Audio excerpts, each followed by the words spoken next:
ఈ బిజినెస్ ఏదైనా మీ ఊర్లో ప్రమోషన్ చేయాలంటే అది సుమన్ టీవీతోనే సాధ్యం. ఇప్పుడే సంప్రదించండి. Welcome to Suman TV. Diabetes చిన్న పిల్లలు, పెద్దవాళ్ళు అసలు వయసుతో కూడా సంబంధం లేకుండా ప్రతి ఒక్కరు కూడా ఆలోచించాల్సిన వ్యాధి. సో డయాబెటిస్ ఎందుకు వస్తుంది? డయాబెటిస్ వచ్చిన తర్వాత ఎలాంటి జాగ్రత్తలు తీసుకోవాలి? డయాబెటిస్ రాకుండా ముందుగా ఎలాంటి ఆహారాన్ని తీసుకుంటే డయాబెటిస్ నుండి మనల్ని మనం రక్షించుకోవచ్చు? సో ఇలాంటి ప్రశ్నలన్నిటి కూడా సమాధానం తెలిపేందుకు మన ముందు ఉన్నారు ప్రముఖ న్యూట్రిషనిస్ట్ లక్ష్మీ నారాయణరావు గారు ఉన్నారు. ఆయన అడిగితే మరిన్ని వివరాలు తెలుసుకుందాం. సార్ నమస్తే. నమస్తే. డయాబెటిస్ అనేసరికి అందరిలో కూడా తెలియని భయం స్టార్ట్ అయిపోతుంది. మనకు కూడా అంటే నాకు కూడా డయాబెటిస్ వచ్చేసిందేమో అనే ఆలోచనలో ప్రతి ఒక్కరు కూడా ఉంటున్నారు. అసలు అంటే ముందుగా ఈ డయాబెటిస్ నుండి భయాన్ని పారదోలాలంటే ఏం చేయాలి అసలు? మీకు డయాబెటీస్ వచ్చిందని తెలిసిన వెంటనే ఫస్ట్ మీరు చేయాల్సిన పని ఏంటంటే, మీకు డాక్టర్ మెట్ఫార్మిన్ టాబ్లెట్స్ ఇస్తారు కదండి, అవన్నీ తీసుకొని బిల్ పే చేసి డైరెక్ట్గా వచ్చేసి డస్ట్బిన్లో టాబ్లెట్ అని పడేయండి. ఎందుకంటే అవి లిటరల్గా అసలు వర్క్ అవ్వవు. మీరు ఇంటికి వచ్చిన తర్వాత న్యూట్రిషన్తోనే దాన్ని మీరు తయారు చేసుకోవచ్చు. న్యూట్రిషన్ ద్వారానే మీరు డయాబెటీస్ని 100% తగ్గించుకోవచ్చు. Diabetes reversal is 100% possible. ఎలా పాసిబుల్ అంటే, మీరు కార్బోహైడ్రేట్కి సంబంధించిన ఏ ఫుడ్ ఐటమ్ని మీరు తినడానికి వీల్లేదండి. లిటరల్గా జీరో అంటే జీరో తీసుకోవాలి. కార్బోహైడ్రేట్స్ని తగ్గించి తింటామంటే మీకు షుగర్ కూడా కొంచెమే తగ్గుతుంది. మీకు కంప్లీట్గా తగ్గాల, కొంచెం తగ్గాల షుగరు? కంప్లీట్గా తగ్గాలి కదా. మరి కంప్లీట్గా తగ్గాలంటే కార్బోహైడ్రేట్స్ని కొంచెం తగ్గించి తింటారని మీరు ఎందుకు అంటున్నారు? అంటే మీరు పూర్తిగా తగ్గించుకునే ఇష్టం లేదనుకుంటా మీకు. పూర్తిగా తగ్గాలి అంటే మీరు పూర్తిగా కార్బోహైడ్రేట్స్ మానేసి తీరాల్సిందే. ఎన్ని రోజులు మానేయాలి అంటే ఒక 4 to 5 months మీరు మానాల్సిందేనండి. మీరు ఏ స్టేజ్లో ఉన్నా కానీ 4 to 5 months మానాల్సిందే. మరి కార్బోహైడ్రేట్స్ అంటే ఏం చేయాలి? కార్బోహైడ్రేట్స్ లేకుండా మనం ఏం తీసుకోవాలనేది ఇప్పుడు మాట్లాడుతాం. చాలా మంది డయాబెటీస్ వచ్చిందని తెలిసిన వెంటనే వైట్ రైస్ మానేసి బ్రౌన్ రైస్ తింటారు. బ్రౌన్ రైస్లో మరి కార్బోహైడ్రేట్స్ ఉంటాయి కదండి. వైట్ రైస్ మానేసి మిల్లెట్ రైస్ తింటారు. మరి మిల్లెట్ రైస్లో కూడా కార్బోహైడ్రేట్స్ ఉంటాయి కదండి. సో మీరు ఇలాగా సబ్జెక్ట్ నాలెడ్జ్ అనేది మీకు తెలియకుండా మీరు కార్బోహైడ్రేట్స్ అనేది లిటరల్గా జీరో తినాలండి. కంప్లీట్గా 1% కార్బోహైడ్రేట్లు మీరు తినడానికి వీల్లేదు. ఎందుకంటే మీరు 1% కార్బోహైడ్రేట్లు తిన్నా మీ బాడీలో షుగర్ ఆ 1% మిగిలే ఉంటుంది. అదొకటైతే గుర్తుపెట్టుకోండి మీరు. సో మీరు కార్బోహైడ్రేట్స్ అంటే మీరు ఏమనుకుంటారంటే వైట్ రైస్ ఒకటి మానేస్తే సరిపోతుంది అంటారు. కొంతమంది వైట్ రైస్ బదులు మిల్లెట్ రైస్ తింటానంటారు. వైట్ రైస్ బదులు బ్రౌన్ రైస్ తింటానంటారు. కొంతమంది వైట్ రైస్ బదులు హోల్ వీట్ చపాతీ తింటానని చెప్తారు. కొంతమంది వైట్ రైస్ బదులు గోధుమ పిండి ఉప్మా తింటానని చెప్తారు. మీరు ఈ ప్యాటర్న్ కనుక ఎంచుకుంటే మీరు నమ్మండి, మీ లైఫ్లో మీకు షుగర్ అనేది తగ్గదు. ఇది తినమని మీకు మీ పిల్లోడు చెప్పినా, మీ పిల్లోడు అయితే సాఫ్ట్వేర్ కంపెనీలో ఉన్నాడని చెప్పేసి వాడు చెప్పింది ఏదో మొత్తం నిజం అనుకుని మీరు నమ్ముతారు. మీ ఇంటి పక్కన ఒక అంకుల్ చెప్పినా, ఒక డాక్టర్ చెప్పినా మీరు నమ్మొద్దు. మీ బాడీలో గ్లూకోజ్ ఎక్కువై మీకు ఆ ఇష్యూ వచ్చింది. మీరు గ్లూకోజ్కి సంబంధించి సింగిల్ మెటీరియల్ తిన్నా కానీ మీరు మర్చిపోండి, మీకు డయాబెటీస్ మీ జన్మలో తగ్గదు. మరి ఇప్పుడు ఏం తినాలి అంటే, మీకు ఒక ఆల్టర్నేట్ మెటబాలిజం ఉంటుందండి. మీకు దేవుడు 2 కాళ్ళు ఎందుకు ఇచ్చారు? ఒక కాలు పోతే ఇంకో కాళ్ళు నడవమని. మీకు 2 బాత్రూమ్లు ఇంట్లో ఎందుకు కట్టించుకున్నారు? ఒక బాత్రూమ్ రిపేర్ వస్తే ఇంకో బాత్రూమ్ వాడుకోమని. సేమ్ అలాగనే మీకు గ్లూకోజ్ మెటబాలిజం, కీటో మెటబాలిజం 2 ఉంటాయండి. సో మీరు గ్లూకోజ్ ఏమి నేను తినొద్దని చెప్పాను కాబట్టి మీరు కీటోన్స్ రిలీజ్ అయ్యే మెటబాలిజాన్ని మీరు చూజ్ చేసుకోవాలి. అంటే మీ ఫుడ్ అనేది ఓన్లీ ఫ్యాట్ అండ్ ప్రోటీన్ మీద మాత్రమే ఉండాలి. కార్బోహైడ్రేట్ లిటరల్గా జీరో. గుర్తుపెట్టుకొని లిటరల్గా జీరో తినాలి. మీరు ఎగ్స్ తీసుకోండి, అందులో కార్బోహైడ్రేట్ ఉండదు. మీరు ఫిష్ తీసుకోండి, అందులో కార్బోహైడ్రేట్ ఉండదు. మీరు చికెన్ తీసుకోండి, అందులో కార్బోహైడ్రేట్ ఉండదు. కొన్ని రకాల వెజిటేబుల్స్లో కార్బోహైడ్రేట్స్ ఉంటాయండి. దుంపల్లో ఉంటుంది, చామదుంపల్లో ఉంటుంది, తర్వాత కందదుంపల్లో ఉంటుంది, కూర అరటిపండులో ఉంటుంది, తర్వాత బీన్స్లో ఉంటాయి, చిక్కుడుకాయల్లో ఉంటాయి. వీటన్నిటిలో కార్బోహైడ్రేట్స్ ఉంటాయండి. వీటిల్లో వచ్చే కార్బోహైడ్రేట్స్ కూడా మీరు మానేయాల్సిందే. లిటరల్గా జీరో అంటే జీరో రాసి పెట్టుకో, లేదంటే నీకు తగ్గదు. సో ఇప్పుడు మీరు తినగలిగే ఆప్షన్స్ ఏంటి అంటే, ఫిష్ తీసుకోవచ్చు. ఫిష్ అంటే ఫిష్ మాత్రమే తినాలి. ఫిష్లో మళ్ళీ అన్నం వేసి తింటా, చపాతీలు వేసి తింటా, ఇది కాదు. ఫిష్ అంటే లిటరల్గా ఫిష్ మాత్రమే. చికెన్ అంటే లిటరల్గా చికెన్ మాత్రమే. చికెన్ మీరు బాయిల్ చేసుకుని తింటారా, ఫ్రై చేసుకుని తింటారా, తినండి. చికెన్ అంటే చికెన్ మాత్రమే. వెజిటేబుల్స్లో కార్బోహైడ్రేట్ లేని వెజిటేబుల్స్ మాత్రమే తీసుకోవాలి. మీకు ఏ వెజిటేబుల్స్ కార్బోహైడ్రేట్ ఉందా లేదు మీకు డౌట్ వస్తే మీ దగ్గర ChatGPT ఉంది, వాడుకోండి. అందులో కార్బోహైడ్రేట్స్ లేని ఐటమ్స్ మాత్రమే తీసుకోండి. మీరు పన్నీర్ తీసుకోవచ్చు, అందులో కార్బోహైడ్రేట్ ఉండదు. బట్ మీరు నాన్ వెజ్ ఎక్కువ తింటున్నానండి మీరు చెప్పిన తర్వాత, దాని తర్వాత మాకు వేడి చేస్తుందంటే దానికి కాంపన్సేట్ కింద ఎంతైతే మీరు నాన్ వెజ్ తింటారో దాని డబుల్ క్వాంటిటీలో మీరు కార్బోహైడ్రేట్స్ లేని వెజిటేబుల్స్ మీరు యాడ్ చేసుకొని తినాల్సిందే. మరి వెజిటేబుల్స్ కుక్ చేసి తినాలండి అంటే మీరు కుక్ చేసి తినడానికి వీల్లేదు, మీరు రాగా తినాల్సిందే. అదేంటంటే ఇంత కాంప్లెక్స్ గా ఉంది డైట్ అంటే, నేను డయాబెటీస్ మేనేజ్మెంట్ చెప్పట్లేదు, డయాబెటీస్ రివర్సల్ గురించి చెప్తున్నా. రివర్సల్ అంటే కష్టంగానే ఉంటది. 4 నెలలు కష్టపడు, ఈ డయాబెటీస్ ని టోటల్ గా రివర్స్ చేసుకో. విపరీతమైన నీరసం కానీ విపరీతమైన బాడీ పెయిన్స్ కానీ ఉన్నప్పుడు హాస్పిటల్కి వెళ్ళి బ్లడ్ టెస్ట్ చేయించుకుంటాడు. సో ఒక శుభముహూర్తాన మీకు ఏం తెలుస్తుంది అంటే, మీరు ప్రీ డయాబెటిక్ స్టేజ్లో ఉన్నారని కానీ, లేకపోతే మీరు ఆల్రెడీ డయాబెటిక్ మీకు అటాక్ అయిందని కానీ తెలుస్తుంది. సో అప్పుడు వెంటనే ఏం చేస్తాడంటే, మీకు టైప్ 2 కానీ టైప్ 1 డయాబెటీస్ ఉందని క్వశ్చన్ మీరు కనీసం డాక్టర్ని అడగరు. ఎందుకంటే మీకు డయాబెటీస్లో టైప్ 2 అంటే ఏంటో తెలియదు, టైప్ 1 అంటే ఏంటో తెలియదు.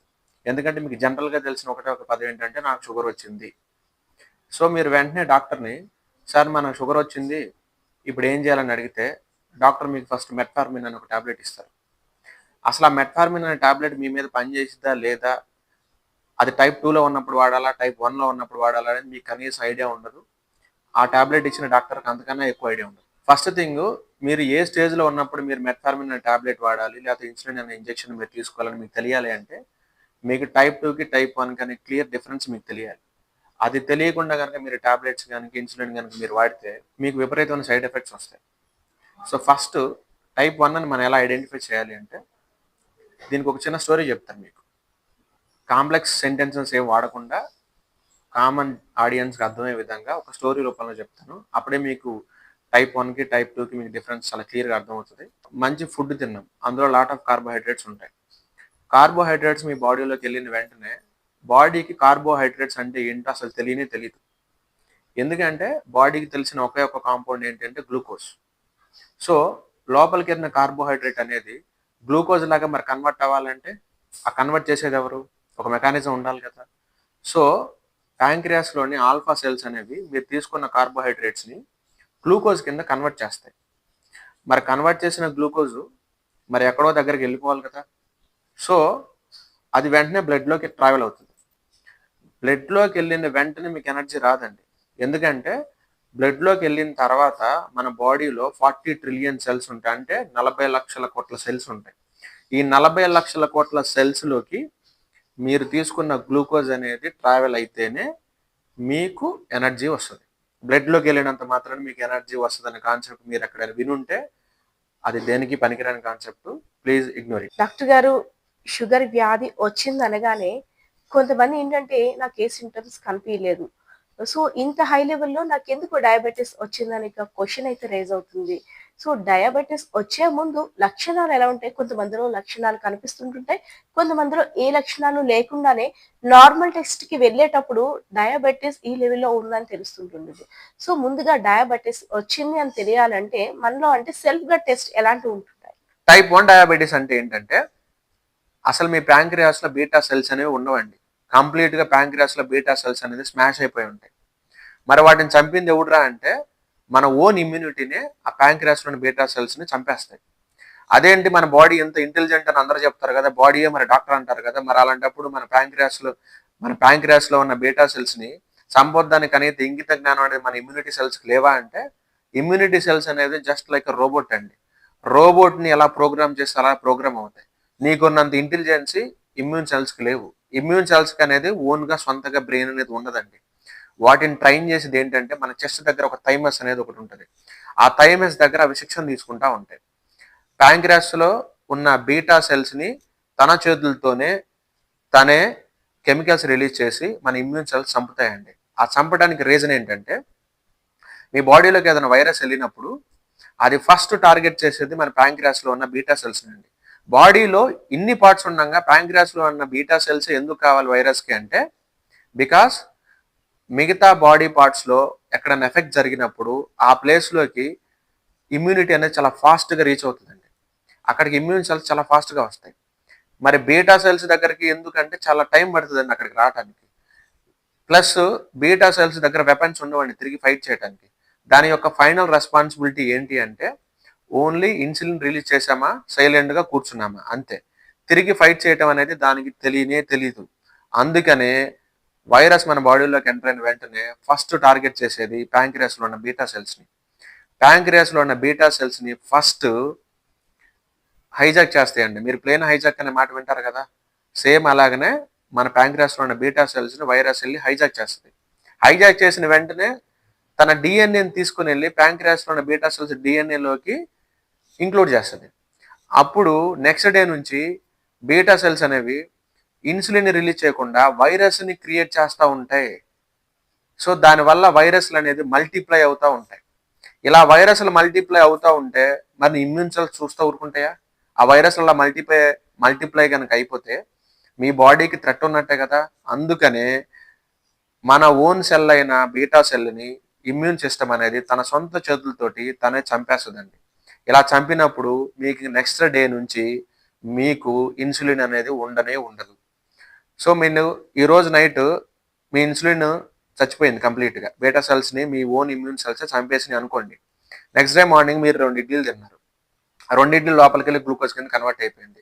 ఆ కన్వర్ట్ అయిపోయిన గ్లూకోజ్ ఇప్పుడు బ్లడ్లోకి వెళ్ళింది. బ్లడ్లో నుంచి సెల్ లోపలికి వెళ్ళడానికి ట్రై చేసింది. అక్కడ ఉన్న హైడ్రాక్సీ కీటోన్ అనే వాచ్మెన్, నువ్వు వెళ్ళి ఇన్సులిన్ తీసుకొచ్చుకోపో, లేకపోతే నీ ఇన్సులిన్ తీసుకొచ్చుకోపో, నీకు లోపలికి ఎంట్రీ లేదని చెప్పాడు. ఇప్పుడు ఇన్సులిన్ తీసుకురావాలంటే ఇన్సులిన్ క్రియేట్ చేయడానికి బీటా సెల్స్ లేవు కదండి, బీటా సెల్స్ మొత్తం చచ్చిపోయినాయి కదండి, రాదు. సో ఆ బ్లడ్లో ఆ గ్లూకోజ్ అలానే మిగిలిపోతుంది. మరి రేపొద్దున ఇంకో బిర్యానీ తిన్నారు, మళ్ళీ సేమ్ గ్లూకోజ్ అలానే బ్లడ్లో అక్యుములేట్ అయిపోద్దండి. నెక్స్ట్ మళ్ళీ మీరు ఒక కూల్ డ్రింక్ తాగారు, లేదా ఒక డబుల్ కా మీఠా తిన్నారు, మళ్ళీ సేమ్ గ్లూకోజ్ బ్లడ్లో అక్యుములేట్ అయిపోతుంది. ఎందుకంటే మీకు బీటా సెల్స్ లేవు, మీ ఓన్ ఇమ్యూనిటీ సెల్సే వాటిని చంపేసినాయి, మీకు ఇన్సులిన్ ప్రొడక్షనే లేదు. సో ఇలాగా ఒక 4-5 డేస్ మీరు కంటిన్యూస్గా మీరు తిన్నా కూడా మీకు ఎనర్జీ రాదండి. ఎందుకు? బ్లడ్లోకి గ్లూకోజ్ వెళ్ళింది కానీ సెల్ లోపలికి వెళ్ళలేదు కదా, మీకు ఎనర్జీ రాదు. అందుకే మీకు విపరీతం నీరసం రావటం వల్ల మీరు డాక్టర్ దగ్గరకు వచ్చారు. సో ఇప్పుడు మీ డాక్టర్ బ్లడ్ టెస్ట్ చేసినప్పుడు మీ షుగర్ 400-500 ఉందని మీకు తెలుస్తుందండి. ఆ తెలిసినప్పుడు అది టైప్ 1 డయాబెటీసా టైప్ 2 అనేది మీకు చెప్పాలండి అతను. టైప్ 2 డయాబెటీస్లో ఇన్సులిన్ ప్రొడక్షన్ అనేది పుష్కలంగా ఉంటుంది. టైప్ 1 డయాబెటీస్లో అసలు ఇన్సులిన్ అనే మాటే ఉండదు, ఎందుకంటే బీటా సెల్స్ లేవు, అక్కడ చనిపోయినాయి. ఒకవేళ మీరు ఏదైనా సొంత ప్రయోగాలు చేసి బీటా సెల్స్ని క్రియేట్ చేయడానికి ట్రై చేసినా కూడా మన ఓన్ ఇమ్యూనిటీ వాటిని మళ్ళీ చంపేస్తుంది. ఎందుకంటే వాటి మెమరీలో అవి థ్రెట్ అని ఆల్రెడీ రిజిస్టర్ చేసుకున్నాయి కాబట్టి మీరు ఎన్నిసార్లు బీటా సెల్స్ని క్రియేట్ చేసినా అన్నిసార్లు మన ఇమ్యూనిటీ వాటిని చంపేస్తూనే ఉంటుంది. మీరు జీవితాంతం బీటా సెల్స్ లేకుండానే బతకాలి. ఎస్ డాక్టర్ గారు, మీరు కొన్ని అంటే డయాబెటిక్స్ సంబంధించి ఎలాంటి ఫుడ్ తీసుకోవాలి, ఎలాంటి ఫుడ్‌ని అవాయిడ్ చేయాలో చాలా చక్కగా చెప్పారు. అంటే పేషెంట్స్ ఆలోచించేది ఏ విధంగా ఉంటుందంటే, అన్ని పోషక విలువలు కూడా కావాలి కదా! అన్ని పోషక విలువలు తీసుకుంటూనే డయాబెటిస్‌ని అవాయిడ్ చేయగలమా అనే ఆలోచన ప్రతి ఒక్కరిలో కూడా ఆ క్వెషన్ అనేది రైజ్ అవుతుంటది. సో, దానికి సొల్యూషన్ ఏంటి? బాడీకి అన్ని పోషక విలువలు కావాలి. ఓన్లీ చికెన్ తిను, ఫిష్ తిను, పన్నీర్ తిను, టోఫు తిను, వెజిటబుల్స్లో కూడా కార్బోహైడ్రేట్స్ లేని వెజిటబుల్స్ మాత్రమే చూస్ చేసుకొని తినాలి అంటే బాడీకి అన్ని పోషక విలువలు అందవు. I agree. అందుకే మనం ఏం చేస్తామంటే ఒక 4-5 మంత్స్ పాటు మీ డయాబెటీస్ మొత్తం రివర్స్ అయ్యేదాకా కూడా మల్టీవిటమిన్ అనేది ఒకటి మనం ప్రిఫర్ చేయాలండి. మల్టీవిటమిన్ ఒకటి, ఫిష్ ఆయిల్ ఒకటి, విటమిన్ సి అండి. ఈ 3 ఖచ్చితంగా ఈ 4-5 మంత్స్ మనం యూజ్ చేయాల్సిందేనండి. మార్నింగ్ మల్టీవిటమిన్ వేసుకోండి, మధ్యాహ్నం ఫిష్ ఆయిల్ వేసుకోండి, నైట్ విటమిన్ సి తీసుకోండి, లేదా ఆఫ్టర్నూన్ విటమిన్ సి తీసుకొని నైట్ ఫిష్ ఆయిల్ తీసుకోండి. ఎలా అయినా అది మీ ఇష్టం, but end of the day ఈ 3 మీరు ఖచ్చితంగా తీసుకొని తీరాల్సిందే. అండ్ వన్ మోర్ థింగ్, మీరు ఏం చేయాలి అంటే మీరు ఆమ్లెట్ వేసుకున్నారనుకోండి, అందులో ఖచ్చితంగా గీ వేసుకోండి. గీ తోటి మీరు ఆమ్లెట్ వేసుకోవాల్సి ఉంటుంది. ఎందుకంటే కార్బోహైడ్రేట్స్కి ఆల్టర్నేట్ మనం ఇక్కడ ఫ్యాట్ని చూజ్ చేసుకుంటున్నాం కాబట్టి మీరు ఏ ఫుడ్ తిన్నా గుర్తుపెట్టుకోండి, మీరు ప్రోటీన్ అండ్ ఫ్యాట్ కాంబినేషన్తో మాత్రమే మీరు తిని తీరాలి. మీరు చికెన్ వండుకున్నా అది గీతో కానీ, కోకోనట్ ఆయిల్తో కానీ, వెన్నపూసతో కానీ మీరు చేసుకోవాల్సిందే.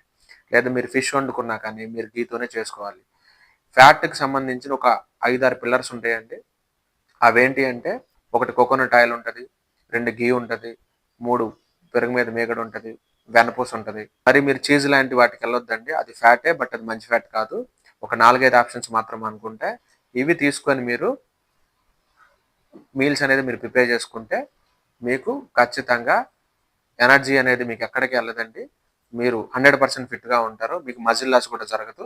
4-5 మంత్స్ తర్వాత మళ్ళీ మీరు హ్యాపీగా చపాతీలు తినడం స్టార్ట్ చేయొచ్చు, గోధుమ ఉప్మాలు తినడం స్టార్ట్ చేయొచ్చు, ఇడ్లీ దోశలు తినడం మీరు స్టార్ట్ చేయొచ్చు, మీరు రైస్ కూడా తినడం స్టార్ట్ చేయొచ్చు. మీరు ఏది మానేయాల్సిన అక్కర్లేదు. బట్ 4 నెలలు మాత్రం మీరు తపస్సులాగా మానేసి తీరాల్సిందే. అప్పుడు మాత్రం మీకు డయాబెటీస్ రివర్స్ అవుతుంది. గుర్తుపెట్టుకోండి, డయాబెటీస్ మేనేజ్మెంట్‌కి నేను చెప్పలేదు. డయాబెటీస్ రివర్సల్‌కి చెప్పాను. రివర్సల్ ప్రాసెస్ ఎప్పుడు కొంచెం కష్టంగానే ఉంటది. డాక్టర్ గారు thank you so much. Diabetes అనేసరికి ఎన్నో అపోహలతో ముందే మనిషి తనంతట తాను నీరసం అయిపోతుంటుంటాడు. సో అలాంటి వాళ్ళందరికి కూడా నిజంగా ఒక క్వెషన్, ఈ ఫుడ్ తినాలి, ఏం తినకూడదు, ఇది తినడం వల్ల నీరసం అయిపోయాను, అయ్యో నాకు ఈ ఫుడ్ అలవాట్లేదని. సో అంటే వాళ్ళకున్న అలవాట్లని కొంత అవాయిడ్ చేసుకుంటూ ఒక 4 మంత్ వాటిని అవాయిడ్ చేస్తే మాత్రం ఫుల్‌గా నార్మల్ పొజిషన్‌కి వచ్చానంటే మీరు క్లారిటీ ఇచ్చారు.